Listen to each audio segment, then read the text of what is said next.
Ready to run PS2 and PSP games on Android? This quick guide gets you there fast. You need a modern Android device, enough storage, and a controller or touchscreen ready. Download tested emulators like Daemon PS2 Pro, PPSSBB, and RetroArch from official sources only. Important: use legally obtained BIOS and game images. Do not download pirated files.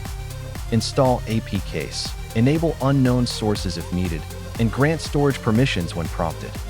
Organize game ISOs and CSOs into separate folders labeled by console for easy access. Open the PS2 emulator, load the BIOS, then select a fast CPU backend and plug in preset. For PS2 performance, lower internal resolution, enable frame skipping, and use multi-threading if available. In PPSSBB, set render resolution to 1x or 1.5x. Enable I/O caching, and limit frames if needed. Map your controller, fine-tune touch controls, and reduce audio latency in the emulator options. Run a short game test, watch for stutters, and tweak settings until gameplay is smooth. That's it.